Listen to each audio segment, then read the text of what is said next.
Ashley's grandma's house, and like every holiday, she has her famous spaghetti and brisket, and Spaghetti and brisket. yeah, man, they're Italian, so their spaghetti is really freaking nice. awesome.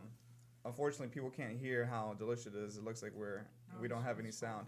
Yeah. All right. If you guys are experiencing a sound issue, it's okay. It looks like we're No back worries. on. Jeff Emerson just gave us the green light there. Yeah, give us a thumbs up if you can hear us. You know, part of being online and doing a show online is that sometimes the actual technology doesn't want to work I'm gonna with test us. it out real quick. Keep on Yeah. speaking out. So, yeah, guys, let us know what you guys out there Okay, we're that good. are listening to Yeah. did for your Easter staycation Yeah. and what you guys are up to out there. Because it was okay, we got some thumbs Yeah, up. That means you guys can hear us. Awesome. Yeah, we only have. We got a lot of thumbs up. Yeah, Is okay, that- we're is that- good now. Is that because you love the show and you wanna talk all about real estate? Because that's gonna be what our next segment is all about. Yeah. Actually, Sorry you guys missed this one. We were just talking Easter and staycation. Yeah. And Alan did a little audit of his Airbnb. I did an audit of my Airbnb. I Yeah. stayed at my own place and did what we call a staycation. And then I used the Uber. What is it called? Uber Dining or Uber Eats. Uber Eats, yeah. Yeah. I used that, and that was really So cool. man, you guys vegged out this weekend. Oh, huh? dude, we had such a good time, man. We played board games. We watched movies on Amazon Prime, and then ordered Uber Eats. And That sounds like it. was Dude, such. how awesome is Uber Eats? Oh, it's the man? best. I It's loved the it, best. man. So Yeah. we went in there. We didn't have a ton of people over, but we had maybe like 8 people there at one point, or 9 people, and we went on Uber Eats and we found a restaurant that would deliver like these platters of food. Yeah, yeah. And dude, just hit Dude, the button and they show up and dinner's ready, everything's ready to go. So my old place, we used to have the deliveries for all the different services. Yeah. And I've tried them all. Eat24, I've tried DoorDash, I've tried them all. Yeah. None of them compare with Uber Eats. Really? Uber Eats is so fast and they're so like they show up and they package everything really nicely. Yeah, I loved Uber Eats. Hey, do you tip your Uber Eats driver? So I've never figured this out. I looked it don't up know what to online. do. Officially, you're not supposed to. Okay. That's the official. Like Uber asks you not to tip any other drivers, Yeah. whether they're delivery drivers or they are Uber drivers. You're Right. not supposed to tip them. However, I happen to get a lot of the same drivers, so I would recommend that if you use it a lot in the same location, go ahead and tip them $1 or $2 because Yeah. you'll notice your food shows up a little bit hotter Ah. when you tip the guys normally. Oh, of course. Got it. Yeah. See, I didn't know that because I thought they charge a booking fee, so I was like, maybe that's what they make. I don't know what that is. But No. That all goes to Uber. So Yeah. the drivers get paid like $4 only for an Uber Eats delivery. Yeah, that's Yikes. really crazy. Anyway, we got to take a quick commercial break, but when we get back, we want to talk to you guys out there that are submitting offers, how to win almost every offer you submit. So we're going to give you guys some tips on that, things that are working for us. Stay tuned. We'll be right back.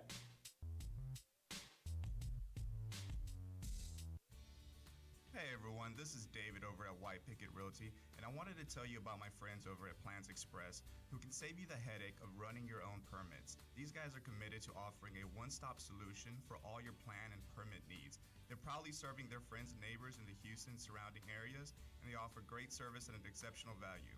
With dedicated professionals ready to serve, contact them today at 832-675-6217. Hey Houston, this is Alan Hernandez, and I want to remind you guys to visit our friends over at Quest IRA to learn everything there is to learn about investing with your IRA. Now, if you haven't been over there recently, you have to check them out. They have free educational classes, networking opportunities, the ability to tap into $1 billion for your real estate investing deals. These are the guys to know when it comes to learning about this kind of stuff. You want to make sure you visit them and check them out over at www.questira.com. Again, that's questira.com. Stop searching and start staying in the know with our Houston Real Estate Events page on Facebook. Follow us by searching at Houston Real Estate Events to stay up to date on the latest events for real estate in the Houston area. If you're interested in having your event on our page, please email me at david@whitepicketrealty.com. Again, that's david@whitepicketrealty.com.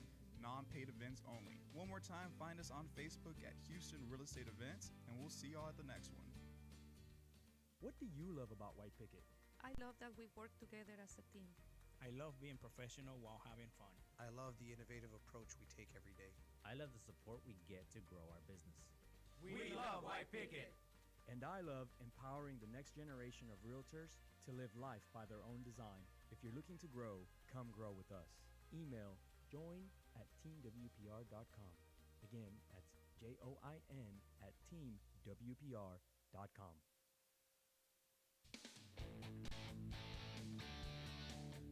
And we are back on Realty Ruckus. Remember that you can live tweet us at Realty Ruckus. You can also find us live on Facebook and YouTube, where if you listen to the show live, we can answer your questions on the air. Now, David, how's the weather going to be for us this week? It's pretty bad now. Yeah, well, guys, it's been pretty wet today, as you experienced earlier through the day, and it's going to stay the same way pretty much throughout the rest of the week. The rain is expected to slow down a bit, but do expect a few showers here and there throughout Friday. And then on the weekend, it's going to look a little bit better, and we're going to have highs in the low 80s and lows in the 50s, actually. So it'll be a little cooler right now, which is going to be nice. Nice. Yeah, So we have a good man. weekend to look forward to. Such bizarre weather we've had lately, Really though. is. Usually around this time of year, it's what, like 90 degrees already? Yeah. I looked outside this morning and I was like, man, it's got to be like 30 degrees out there, just because of the way it looked. It was rainy and it looked, it just had Just that was a look, typical you know? Houston day. Yeah, and I went out there and it's pouring rain and it's super muggy. So you don't know like whether you should throw on a jacket or what you should, or like maybe Oh, like a I hate that swimsuit. dilemma. Like, I hate what do that you do? dilemma. A swimsuit? So anyway, all right. So we want to talk to you guys today about winning almost every offer that you submit. Now, Yeah. before the show started, the original idea was, well, how do you win every offer you submit, right? Yeah. And then David called me on. He was like, is that really possible? Yeah, it's not possible. And the truth is, it's not possible to win every single offer that you Yeah. guys are submitting. So to have that expectation is unrealistic. But are there things that you can be doing to have more offers Yeah, accepted? you can always improve your conversion rate. You can always improve your conversion rate. Now, when I first got into this business, as you guys know, all I did was represent other investors. So my job was to go out and find investment properties for investors, and the idea was that I was submitting cash offers on their behalf and submitting a ton of them, and eventually one of them would land. Yeah. Right? Yeah. Now, the game is a little different nowadays because there's not a lot of inventory listed on MLS that is priced at investor-friendly. Yeah, Price that's just not the points. case anymore. So it's a little different. There's a whole lot more competition. There's not as many foreclosures, and I think Yeah. that's really what's changed the market. Is that in that 2006, 2007 era, right after the crash, Yeah. there was just a flood of foreclosures, Yeah.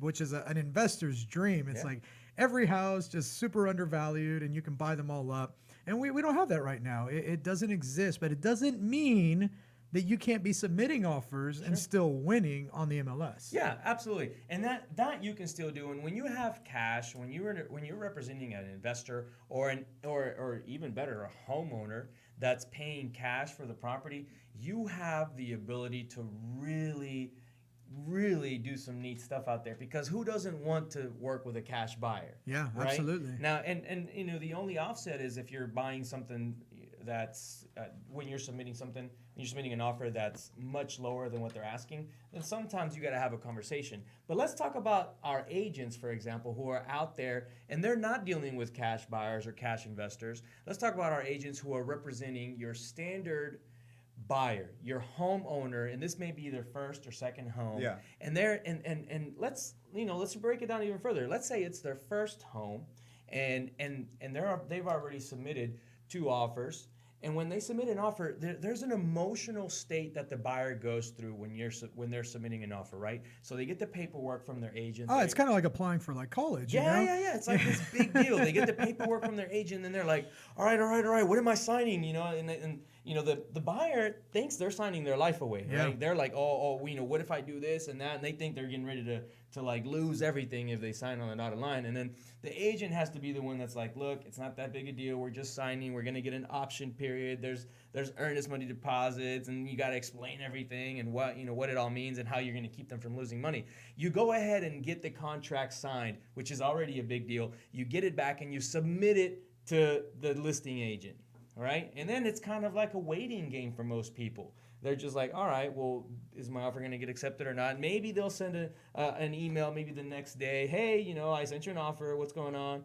And maybe they won't. Now, if you get an offer or if you get a reply email that says, okay, offer accepted, woohoo, everyone's happy. Yeah. But most of the time what happens, especially in the price point of under about 350, is that they'll say, hey, we have multiple offers, or two, hey, your offer didn't get accepted. And guess Yeah. what happens to that buyer? Oh, they get deflated. They get totally deflated. They're all sad. They're like, oh, we should have made a better offer. And of course they want to blame it on their realtor. And to some degree, the realtor may have a little bit of fault, but in other cases, you don't, because it depends also on what the buyer is willing to pay for it. Now, here's the deal. Let's say you have a buyer that wants to buy the house. They love the house. It's listed at a certain price point. Is it a bad idea nowadays to just submit a full price offer? Well, no, I think that's one of the biggest mistakes that buyers make, and this goes for investors and anybody else. I mean, these are just good all around tips. It's don't send in these lowball offers on a house that only has been on the market for less than 2 weeks. Yeah. I mean, Yeah. it just doesn't make any sense. I know people that are like, oh, I'm desperate to get into something. I got to get into something now. I got to get into an investment. And then they're like, let me send in this offer $50,000 less than asking price. Yeah. Well, and that's kind of a one side of the coin when you're dealing with an investor. But for example, Well, even buyers do the exact same thing. Yeah, it's a guy that was looking to buy a house to move into, and house went on the market literally 2 or 3 days ago, and he wants to submit a $10,000 under asking price offer. Will that work? No, it will not. Because what is a listing agent going to say? No, I'm sorry, it hasn't been on the market long enough. So there are some intricacies to this whole thing, and if you're out there representing buyers, there are some things you can do to make sure that one, your buyer gets the house, and two, that you guys get the contract. All right, we're gonna take a quick commercial break. We'll continue this conversation when we get right back. Don't forget you're on the Realty Ruckus. Stay tuned. Hey everyone, this is David over at Picket Realty, and I wanted to tell you about my friends over at Plans Express, who can save you the headache of running your own permits. These guys are committed to offering a one-stop solution for all your plan and permit needs. They're proudly serving their friends and neighbors in the Houston surrounding areas, and they offer great service at an exceptional value. With dedicated professionals ready to serve, contact them today at 832-675-6217. Hey Houston, this is Alan Hernandez, and I want to remind you guys to visit our friends over at Quest IRA to learn everything there is to learn about investing with your IRA. Now, if you haven't been over there recently, you have to check them out. They have free educational classes, networking opportunities, the ability to tap into $1 billion for your real estate investing deals. These are the guys to know when it comes to learning about this kind of stuff. You want to make sure you visit them and check them out over at www.questira.com. Again, that's questira.com. Stop searching and start staying in the know with our Houston Real Estate Events page on Facebook. Follow us by searching at Houston Real Estate Events to stay up to date on the latest events for real estate in the Houston area. If you are interested in having your event on our page, please email me at david@whitepickettrealty.com. Again, that's david@whitepickettrealty.com. Non-paid events only. One more time, find us on Facebook at Houston Real Estate Events, and we'll see y'all at the next one. What do you love about White Picket? I love that we work together as a team. I love being professional while having fun. I love the innovative approach we take every day. I love the support we get to grow our business. We love White Picket. And I love empowering the next generation of realtors to live life by their own design. If you're looking to grow, come grow with us. Email join@teamwpr.com. Again, that's join@teamwpr.com.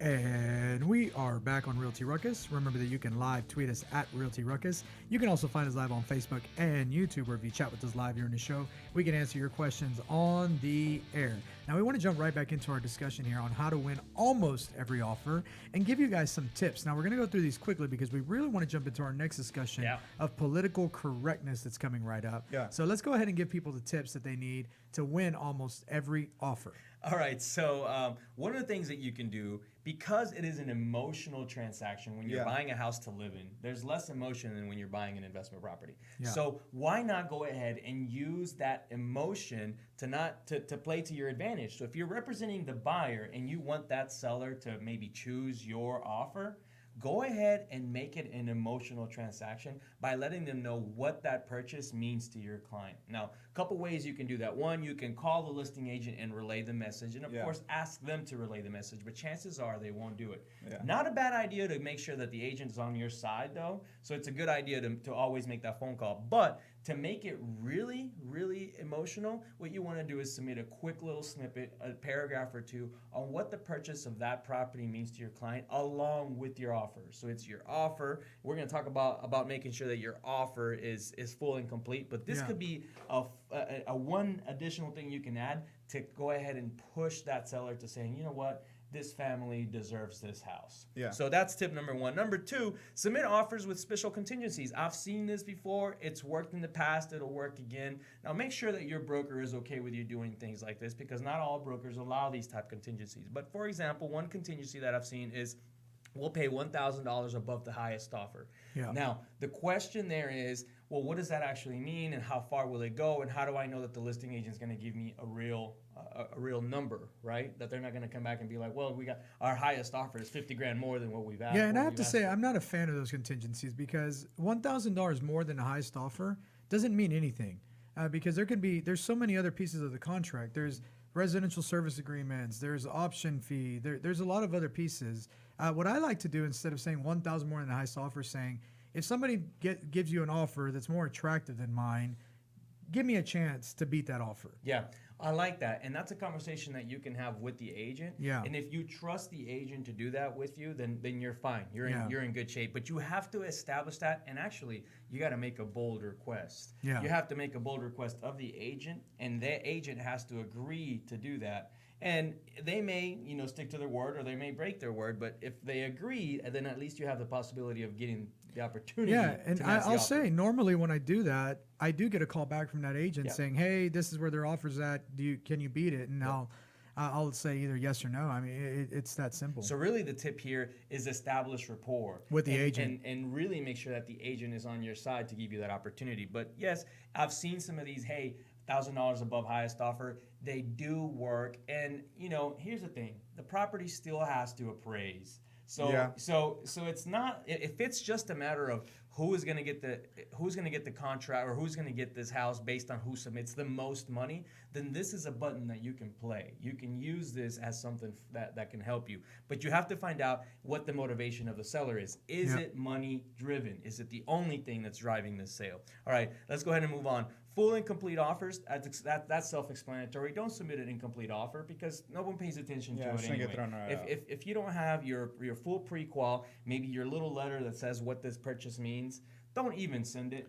Take an extra 20 minutes to really put a good offer together, then send it. Next. And just jumping onto that one, I would also say, if you're going to send in an ultimately lowball offer, then just talk to the agent first. Yeah. Give them a call or shoot them an email. Say, this is what I'm thinking about sending an offer in. Is it even worth my time and the buyer's time? Because like you said earlier, there's a lot that goes into signing an offer, getting it ready, sending it over with the pre-qual, putting together a letter that says who they are. Brian Buffini's now sending in videos of his clients saying, hey, this is why we should get the house. Videos of the clients. It's pretty awesome. Nice. That's a great tip. But none of that matters if you're not even in a range of reality. If you just listed a house, or if you're submitting on a house that just got listed yesterday for $250 and your clients want to submit $200, don't waste anyone's time, if you submit a letter in the video. Talk to the agent first and find out, are you within the realm of possibility before you go through all of that work. Exactly. All right, next one. Pressure for a quick reply. Now, this is really, really important. I like this one a lot. Now, what I mean about pressure for a quick reply is, for one, if you're a good agent, you should be following up to make sure that the other agent, the listing agent, has received your offer. Did you receive my offer? Okay, yes, great. When can I get a reply back? Can I expect something by the end of the day? My clients need a quick answer. Yeah, and I like the offers that are sent in and say, this offer is gone after 48 hours.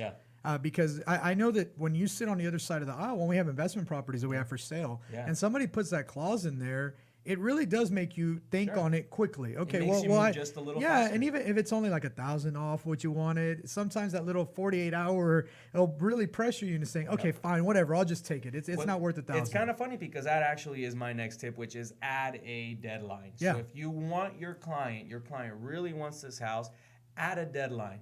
Let them know that they have 24 to 48 hours to make a decision. So that way they don't just sit on that offer forever and then come to you after they've already received 2 or 3 more. Yeah, no, absolutely. I couldn't agree with you more on that. All right, perfect. So that gives you guys 5 tips on how to win almost every offer you submit. We hope that you guys take those, use them in your business, and make sure that you are applying them on a daily basis. Yep. Because we know that they work. Let's go ahead and move on because we are running out of time. Yeah, on so this we have segment. a pretty cool little segment coming up here, and it's cool, it's funny, and it's not funny at the same time because it all has to do with political correctness, and sometimes we get too sensitive. Now, there's certain things that just cross the line, like racial slurs and racial epithet. I mean, just that doesn't work in today's world. That. But apparently, there was this huge discussion on Facebook, and it has to deal with the class that recently happened, where they were talking about political correctness in real estate, and like for the longest time, you're not allowed to use things like family-friendly neighborhood. Right. Like that's considered discriminating against people that are not in families, right? And so I just thought it was really interesting because David came back with like a list of these that I was like, no way, people can't really be arguing this. So I want to jump into them. Yeah, one of the things that is being argued right now is whether it should be called a master suite or master bedroom instead of a owner's retreat or owner's suite. So what is so politically incorrect about calling it a master suite? Like, what's wrong with that? Is it? I don't know, David. Is it slavery based or is it? Yeah, I think it was kind of well. First off, by saying master, you have the connotation that a man is obviously the one that owns the house and is the primary owner. Which Oh, a woman cannot be a master? No, she's a mistress. Oh, yeah. Well, I didn't know that. Yeah, so master. Because I have my master at home. Yeah, and some mistresses would argue that the man is not the master of the house. Okay. So you might want to check right there. Wow. Okay. You, So you might have a mistress suite actually. I can see that one. Okay. So my mistress suite that I have. And then master obviously in this country has kind of a racially charged connotated. connotation. Yeah. Sure. Now I need to know, and those of you out there listening, I really want your opinion too. Is that really that offensive? Like, I feel like that's just master bedroom. You hear that everywhere. Maybe we do like an offensive meter from like 1 to 10. Yeah, on a scale. How offensive is this? To me, on a scale of 1, let's say 1 to 5. 1 to 5. Make it easy. How offensive is this? I'd give this like a 1, man. We're gonna give it a 1. Yes, this is ridiculous. I'll give it a 2. You're gonna give it a 2. Yeah. Just All right, for shits and Snowflake. giggles? Yeah, I'll give it a 2. What was that? I said, all right, Snowflake. What did this guy say? I guess so. I guess we're gonna give it a 1. All right, so let's go ahead and move on. Walk-in closet. Okay, this one right here again. I don't understand the problem. Or is it not offensive? And what is the politically correct term? The politically correct term, according to this, is spacious closet. Well, no, it's not. It's or not large closet. It's not terms that anyone has dictated you should use. It's just terms that are suggested. This was all stemmed from a post that Natalie Hinshelwood of Allied Home Warranty made. She was attending a Champions Real Estate School class where they, said these terms are kind of outdated or they could possibly. Donovan says that our last one is a 5 on the offensive scale for him, the master suite. I think you said -5. That's -5. -5. Sorry. -5. Okay, good. I agree. -5. So like with a walk-in closet, you might be calling the client and you talking to them about the walk-in closet or the walk-in pantry or whatever. But what if that client's in a wheelchair and they can't walk anywhere?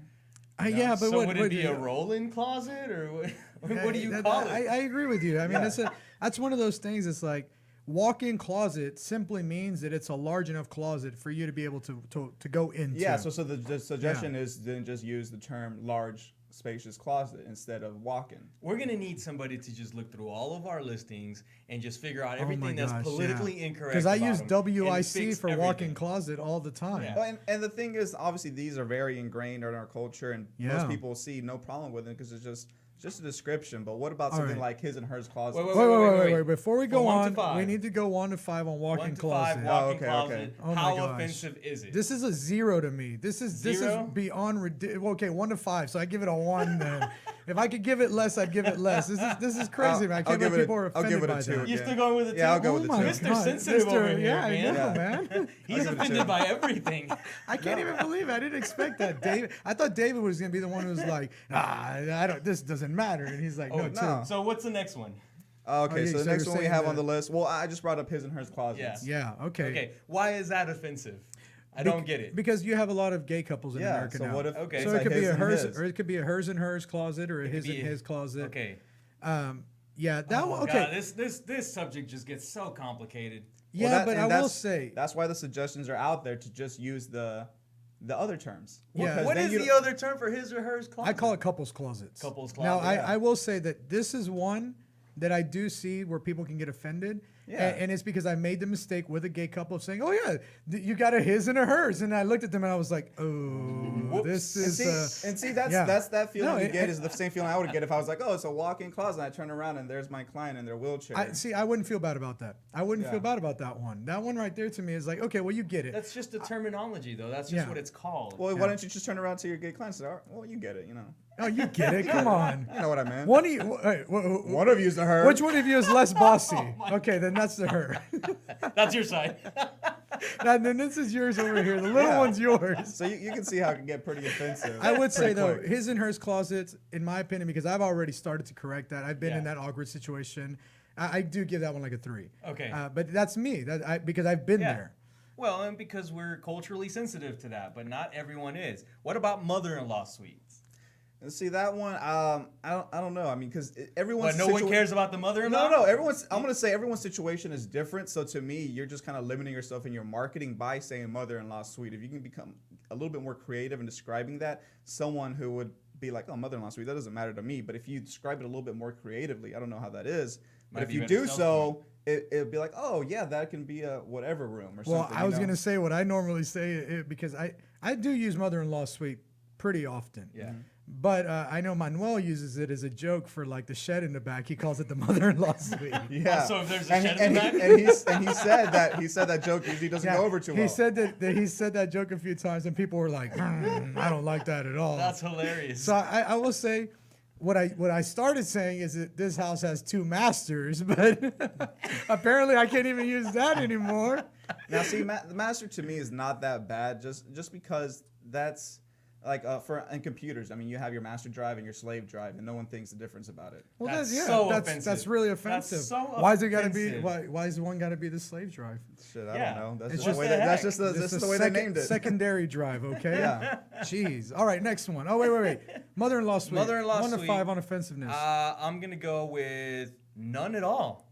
I just can't be offended by that. I'm gonna go with a 2 on that one. Yeah. Just because some people. I'll go with a 1 on that one. Anytime you say mother-in-law, it kind of gives a connotation that the mother-in-law is annoying, or that you don't really want her around. Hey, So we didn't that's consider gotta this. stick her in that room over there there? might not be a mother-in-law. It might be 2 father and a father-in-law. You never know. 2 father-in-laws. That's just a That might be father-in-law another- suite. 2 mother-in-laws. Yeah. Mothers-in-law. Ooh, man, these get tough. We're gonna keep going on these when we get back. We got a few more for you. Unfortunately, we do have to jump to a commercial break. Remember, you're on Realty Ruckus. Caesar just said it. What if someone had 2 father-in-laws? Two All right, we'll be back on the We'll other be side back, of the break. guys. Stay tuned. Hey everyone, this is David over at Picket Realty, and I wanted to tell you about my friends over at Plans Express who can save you the headache of running your own permits. These guys are committed to offering a one-stop solution for all your plan and permit needs. They're proudly serving their friends and neighbors in the Houston surrounding areas, and they offer great service at an exceptional value. With dedicated professionals ready to serve, contact them today at 832-675-6217. Hey Houston, this is Alan Hernandez, and I want to remind you guys to visit our friends over at Quest IRA to learn everything there is to learn about investing with your IRA.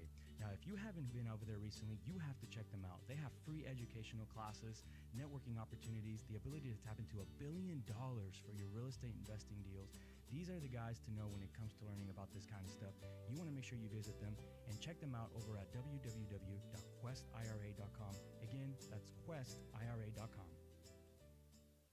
Stop searching and start staying in the know with our Houston Real Estate Events page on Facebook. Follow us by searching at Houston Real Estate Events to stay up to date on the latest events for real estate in the Houston area. If you're interested in having your event on our page, please email me at david@whitepicketrealty.com. Again, that's david@whitepicketrealty.com. Non-paid events only. One more time, find us on Facebook at Houston Real Estate Events, and we'll see y'all at the next one. What do you love about White Picket? I love that we work together as a team. I love being professional while having fun. I love the innovative approach we take every day. I love the support we get to grow our business. We love White Picket. And I love empowering the next generation of realtors to live life by their own design. If you're looking to grow, come grow with us. Email join@teamwpr.com. Again, that's join@teamwpr.com. And we are back on Realty Ruckus, the master of all shows, here at the White Picket Studios in our big, large walk-in studio that we have.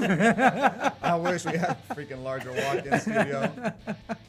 All right, guys. So we want to jump right back into our discussion. If you're just catching up with us, what we were talking about is this new wave of political correctness. And at first it was only in politics, but apparently now it's flooded over into real estate. And terms like walk-in closet or his and hers closets or even mother-in-law suite are now being considered offensive. As far as master bathroom or master bedroom, all of those terms are now being considered somewhat Let me ask you offensive. guys this. If you guys are showing a house to a person that needs a wheelchair for mobility, would you second guess yourself before saying walk-in closet or walk-in pantry? Nope. No. Not for a second. No, I wouldn't. And now what I will say is when you have someone like that, you do look for things that are like ADA compliant. Sure. Are the doors big enough to roll in a wheelchair? And you make sure and you point those things out. And even when you're building like new construction, you have to really think about how can I make this home friendly for somebody with disabilities? Yeah. But the terminology behind it, I feel like handicapped people live in a world where the vast majority of everyone else is not handicapped. So they're used to seeing those terms out there, and they don't take offense to it. Maybe I'm wrong. Maybe they do take offense to it. But I gotta tell you, I don't want to bring up and feel unnatural as on the way I'm speaking, because it only makes things feel awkward. Yeah. So I'd rather just say, exactly what I call it, and it is what it is, and not bring attention to the fact that they're obviously handicapped, and I'm having to change my terminology on everything and think my words real thoroughly. And when you do that, you come off differently. I'd rather be more authentic in the way I am, and then realize that I'm not saying anything to mean any harm. I'm just there to help. Yeah. Yeah, no, absolutely. Yeah, actually, one of the on that post I was mentioning that we got this whole segment from, one realtor described a story of she was talking. They were walking the house, and I guess the potential buyer, was there with their agent and their kids running around, and she said something about like, oh, they're just like little monkeys at this age, like my little one, this and that. And that things got like really awkward, and she didn't know what happened or why anyone was offended by it. And so later she asked the agent, was like, hey, was me kind of referring to my children and their children as running around as like little monkeys offensive to them? And they're like, yeah, that's where things got a little awkward. So it's true. I mean, you never know what is gonna make things a little awkward for somebody. We say things with good intentions, yeah, and sometimes they don't come out the way that we intend them to me, it's always about the intent. Obviously, it's what's in your heart to be honest. Yeah. And if I can make somebody more comfortable by just using another term, that's cool. But it's obviously always on the intent. It is so hard though, because sometimes you don't even realize that a term that you're using, like for example, you could totally not realize. Who would think that family friendly would be a term that you shouldn't use in real estate? I wouldn't have thought that. Or we were just talking about during the break the use of the word bachelor pad. Yeah, that's another one we didn't. That's really common for someone to say, oh, this is a bachelor pad. And we were recently marketing a little 1-1 or 2-1 in the Galleria, a small little condo, right? And we marketed as a bachelor's pad. I didn't second guess it at all. But now that we brought up this subject, I'm like, well, maybe a single lady would love that too. Caesar would like to know, what about the doghouse? Oh, the doghouse. So the doghouse, for some reason, tends to fare better. And this is why I think the master suite thing has an argument, because the dog, instead of the mother-in-law suite joke going over so well, for some reason the doghouse joke tends to do a little bit better. We need to have a segment on just the jokes that we do out in real estate when showing and buying and selling. I mean, because it's the same jokes. Everyone uses them. Oh, everyone uses the exact same jokes. Everyone does. Somehow the doghouse always comes up during these discussions. We actually have a segment on there. We're going to use it on a future episode, but it's your best go-to real estate jokes. Yeah. And we'll bring that up on another show. If you guys have a good one, drop them down below. Yeah, and give let us us know, some ideas. by the way, if you're hearing us, if you're watching us, if you like what we're discussing, give us a quick thumbs up so that we understand that you guys are out there listening to the show. Let's go ahead and wrap up and move on to our next segment here, because this is one of the things that I'd love to talk about and figure out what is happening here. So so I'll just frame it this way. We're here. You live in this neighborhood, right? And recently they put up a Goodwill right here by your house. Yes. Now, were you happy or were you upset about that? I was not happy. Okay. Yeah, you were not happy, and why? I was not happy because Watch out, we just talked about political correctness. I'm trying to be so politically correct. You're walking the plank right now. I was not happy because it did not give additional value to my roll-in closets. Your roll-in closets? I don't know. I just don't like it because it changes the different types of commercial properties and clientele that are coming to the area. Absolutely. And I couldn't agree with you more. Now, the question is, how offensive is a Chik Fil A? How offensive is a Chik Fil A? Yeah. Would you be upset or mad about a Chik Fil A? I'd be like thrilled. I'd like want to go get a chicken sandwich. Well, yesterday there was a 3 hour long argument out of the city of Friendswood, where they were saying that the new Chik Fil A that's going to be built off of Broadway, going towards between Friendswood and it's on Leisure Lane and FM 518. Yeah, which is 518 is Broadway. Okay. So and anyone who lives in that area knows that. Yeah, I have no idea about. So Friendswood. that's East Pearland where it connects to Friendswood, but you know that like East Pearland is the low income part of Pearland. It's the old Pearland out there where you see some of the older houses. Yeah. Well, they're saying we want to avoid Friendswood becoming East Pearland, so we can't allow this Chik Fil A to be built, or else it's going to bring a bunch of low-income people to our area. Wow! And this is a real discussion that was being had. It was a 3 hour long discussion actually yesterday. This article on the Houston Chronicle actually, and I saw it and I was like, wow, this is pretty hilarious. As residents of the Eagles Cove subdivision that were pretty adamant about not letting this Chik Fil A come into the area because they feel it's going to bring down their property values. Now, is there proof that a Chik Fil A will bring down property values? Oh man, it's so tough to know because we were just talking about this. Yeah, I mean, let's talk about it. Over near Hedwig Village, which is right by the Galleria. Yeah. That's one of the most expensive. Is the third most expensive neighborhood in all of Houston, right? Now you have all sorts of shopping places right there, but if you look, you have Central Market, Gucci, Rolex, Apple Store. You don't see a Super 99-cent store there. And here in our little shopping center, I guarantee you if you put a Gucci there, it would be packed full of clients. But is it the clients, one, that Gucci wants? And does Gucci really want to be in this area? And that's where it really comes down to is when does it start to make sense for commercial? And is it the commercial that brings up or down the property values, or is it the properties around that bring in the commercial that attract the service? I think it's both. You're right, because Gucci may put a store here, but why would they want to? Their client isn't really the client that they want. The client that they want. That's not saying that other people don't purchase their products, but the client, the image that they want to have is very, very wealthy people use our products. Sure. We're extremely elite. And you have to make a lot of money to have our products. Right.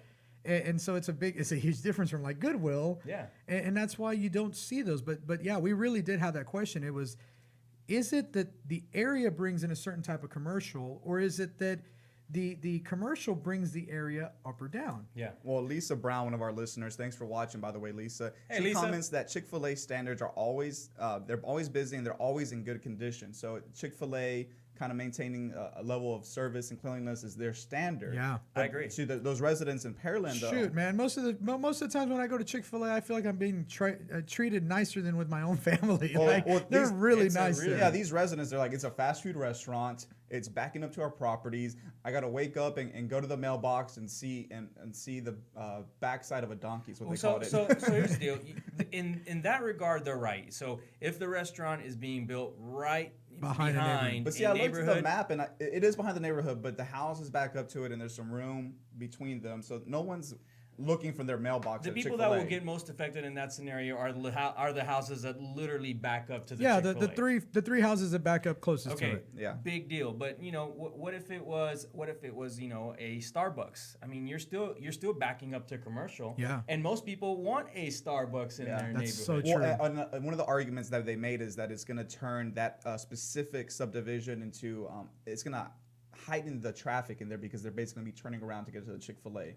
So I'm wondering if they would make the same argument for a Starbucks or something. Well, like and it's that. funny though, because the Probably city of Houston does look at that. They look at the traffic planning whenever you're going to build a building, and they make sure that one, you have enough parking spaces, and two, that you're not going to congest traffic. So that's a legitimate argument, but that has more to do with the logistics of getting in and out of a neighborhood. I don't think that brings up or down your property value at all. This reminds me of the episode in South Park where they go out and try to get a Whole Foods to their town. Oh yeah, Remember because they that said one? that if you can get a Whole Foods in your neighborhood, Yeah. it turns everything around. It starts to gentrify your Yeah. area. Well, Eddie Eddie Borrego, one of our agents and listeners. Thanks for watching, Eddie. He actually comments, I don't know if this is true or not, but I've heard a Starbucks opens up in your subdivision or neighborhood, the value increases. So again, that's the argument we're trying to have. Is the Starbucks increasing the property value, or did the Starbucks come because of the people that live there?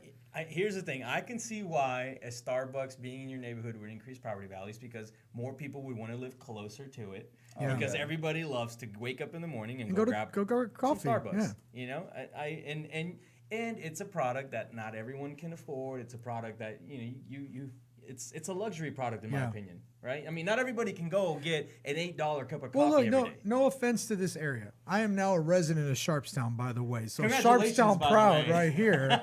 Yeah. That's our sign. Yeah, this is our our Sharpstown gang sign sign. right here. This is You I guys learned, make sure to use our Sharpstown Snapchat filter. yeah, right. But I will say this: go drive around Sharpstown, and I dare you to find a coffee shop or a Starbucks. You Yeah. will not Oh, find one. haven't. Wait, is there a Starbucks? Where? No, where? Down there on Fondren. No, there's. Oh, Oh, Fondren. yeah, they just put that up by the Those university. new shopping centers coming in, Yeah, right? by the university, which doesn't count because that's there for the university. Oh no, So no, get- no, no! It's the next street over, so it's not really. Yeah. It's not Sharpstown. No. Yeah, that's not Sharpstown. So you're right. Learn You're your areas, absolutely bro. right. Yeah. Sorry, Yeah, Brandon. but we did get a Chipotle. Yeah, we did. You got We a got Chipotle, we got a but that's Salada. from the We university. got a Salada. Yeah. We got a Chipotle. Yeah, Yeah, but- you're right. But it's still in Sharpstown. So Yeah, it's- but what that expansion would not have happened if it wasn't for the university. Is Yeah. what I'm saying. Yeah. Chik Fil A, Chipotle wouldn't want to come to this area, and they haven't for Hell no. years. They haven't. They've had the opportunity to put franchises here, and they haven't. Yeah. And when this whole shopping strip was starting to clear out, we all had high hopes that we were going to wind up getting like a Whole Foods. Yeah, yeah. and instead we got a Goodwill and a Falas Paredes, which Yeah. is like a discount clothing store. Not even a damn Yeah. Sprouts. Yeah, so I know, right? it really is a legitimate argument of are these things going to bring value to the area or not bring value to the area? And then also you have to think about, well, maybe you're just not getting nicer places because the area doesn't call for nicer places. Yeah, so Caesar says, "Hey, funny thing is, there's a Chik Fil A in the better part of West Pearland." I think Caesar lives in East Pearland, Yeah. so he's a little butthurt. No. I mean, but I don't really think there's a direct correlation unless the product or service is literally a very, very low end product. Well, one of their residents, their name is Miriam Sam, said a new fast food restaurant would not be a good fit for an affluent and educated community. So those people in that community, they believe that it's kind of like Chick-fil-A's below How much their are we level talking of about? How affluence. expensive Well, are these yeah, houses? I gotta know how expensive these houses if you're are. telling me that these houses are $1 million a piece, Let's I may see. understand. But I mean, if you have like a $200,000-$300,000 house, your property value is not going to be affected that much. Your house is still going to sell when you list it. Yeah, I'm like, You know? guys, Affluent, I get that. You're absolutely right. If you're in a really high-end I've seen neighborhood. houses in Brooksmith next to a tire shop sell for Yeah. $500,000. All right, looks like we're in the 200,000s, guys. Okay. Oh my God! Come on, that's not an It's affluent called area. overreacting over a Yeah. Chick-fil-A on a $200,000 house. Yeah. I mean, everyone can get approved for a $200,000 house nowadays. So. That's true. I don't see the big hype with the Chick-fil-A, Yeah. but maybe there's some legitimacy behind it. There I is don't none. know. They're just a bunch of big whiny babies. Go have some Chick-fil-A and you'll understand why it's so good. And then not- on Sundays when you can't get it, you'll want it some more. That's the best thing about it. The breakfast biscuits. That's where it's at. The Anyways, breakfast don't forget biscuits. you're on the Realty Ruckus. We got to take a quick commercial break. When we get right back, we're going to get right tips. into Alan's tips of the day. Yes. We're going to talk about hiring your assistant, which we're going to have more No, information things on your this assistant shortly. can do for you. Oh, yeah. There you go. All right. We'll be right back. Stay tuned.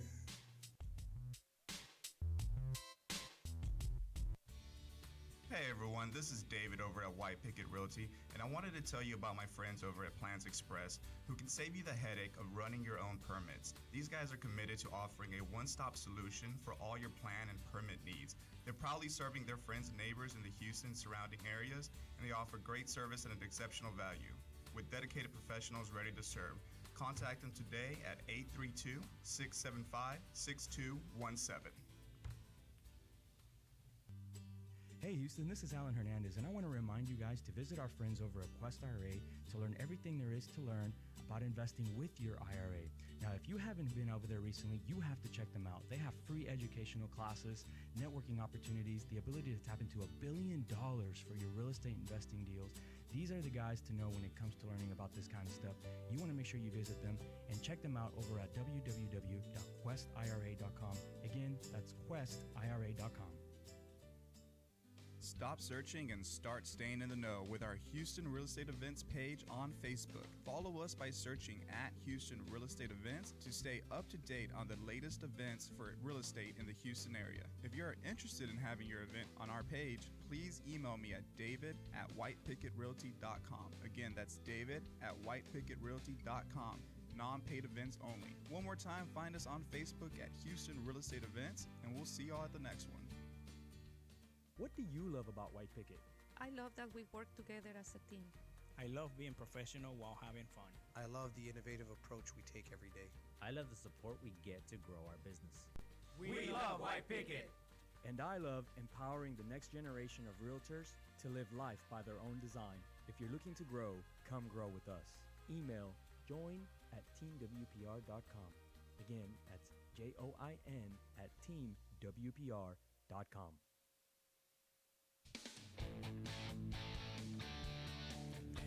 And we are back on Realty Ruckus. Remember that you can live tweet us at Realty Ruckus. You can also find us live on Facebook and YouTube, where if you chat with us live during the show, we can answer your questions live on the air. Now, we want to give everyone a quick rewind and let them know what we've talked about today throughout the show. So, number one, we started off with an Easter celebration, which nobody got to hear because our sound was off. So it's all good. So it was a great time. It was an amazing conversation. I'm sorry you didn't get to hear it, and you'll never get to hear it.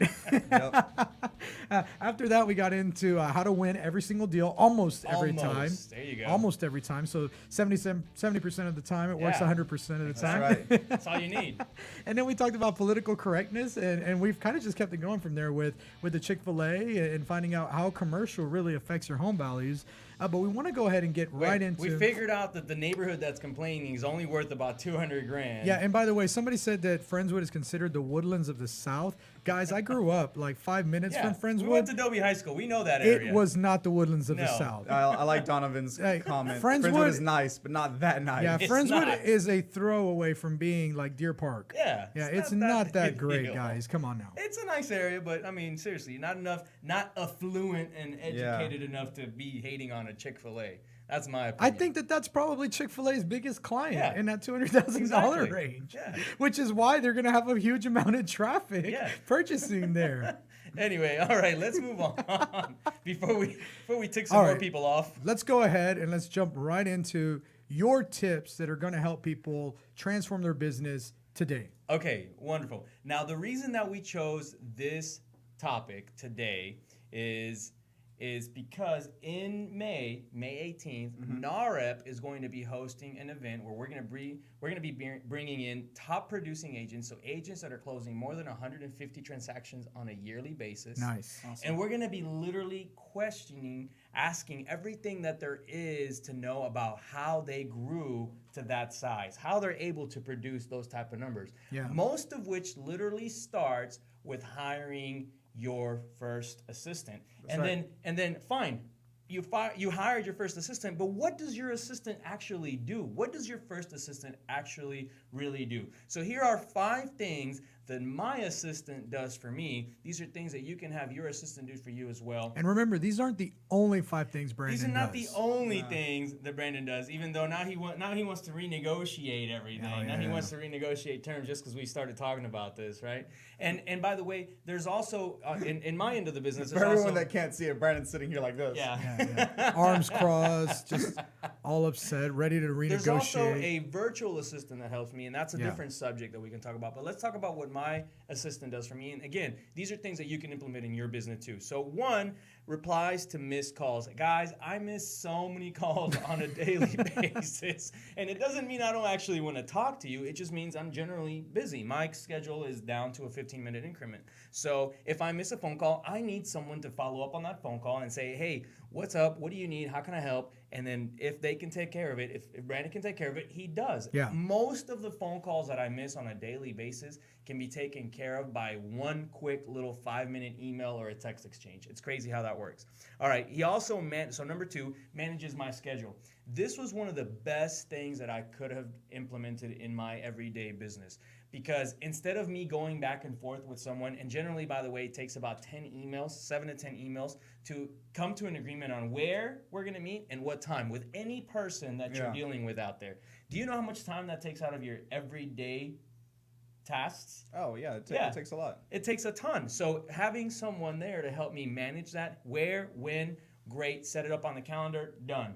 That helps a lot. So managing my schedule is huge. I get a chance to really be a little bit more focused on what I need to be doing. All right, number 3, maintains my database. If you are out there buying or selling houses or anything in real estate, you have to have a database. A CRM, some people call it. It doesn't matter what it's called. You can have a spreadsheet, but you have to have a database.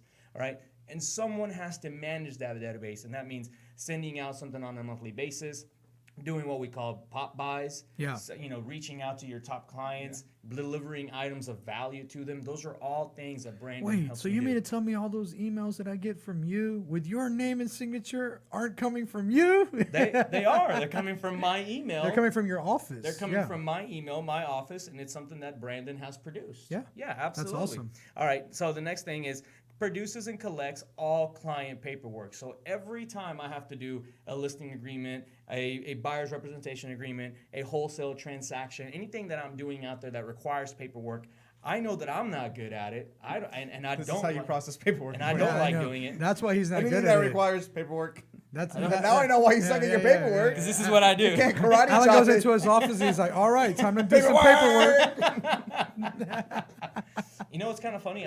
So when I just got into real estate, one of the things that my broker always used to harp on me was my paperwork. And he was totally right. And the solution was real simple. Get someone that can help you with your paperwork, all right? Last but not least, keeping my files in order and organized, helping me stay organized. So my personality, I do 1,000 things in a day. I don't really focus on staying organized. And by the time I want to get organized, I'm disorganized. So having someone keep me organized at all times, very, very helpful. So those are 5 tips. Those are 5 things that my assistant does for me. I hope you guys are able to implement those in your business as well. Let's go ahead and move on, because we have to talk about events that we have coming up. Yeah, we have some really good plenty events. of awesome events for you guys to enjoy and learn from. Yeah, let me get these off quick because my computer's about to die. Uh-oh. So tomorrow, Jet Lending and Renters Warehouse happy hour at the Redneck Country Club, 6 to 9 p.m. That's always a huge one.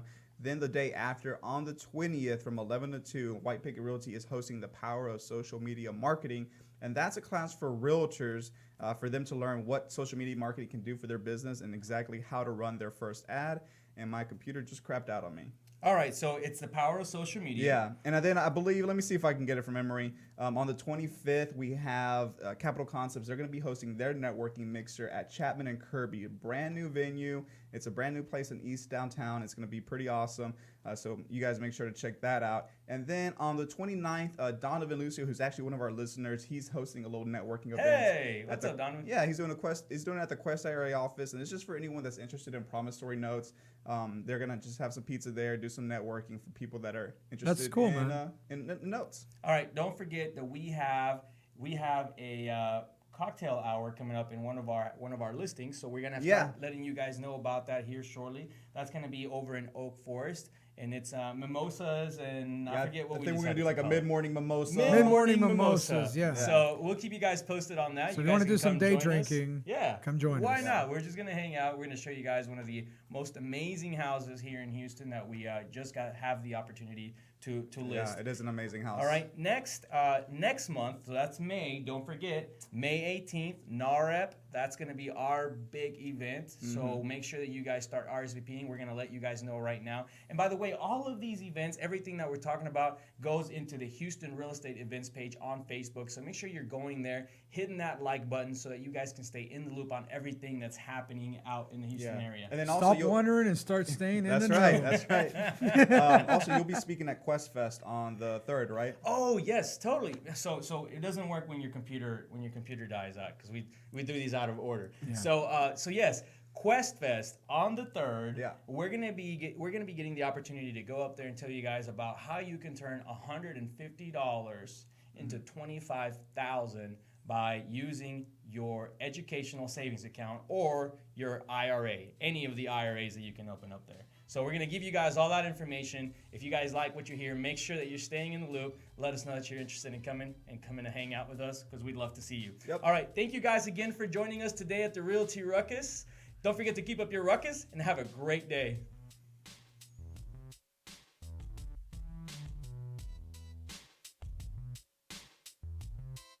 This has been the Realty Ruckus. Make sure and join us every Tuesday and Friday for new episodes. Find us on YouTube and Facebook for replays of previous episodes. And as always, keep elevating yourself and keep up your ruckus. Thanks for listening. Realty Ruckus has been brought to you by Smart Pig Media Productions.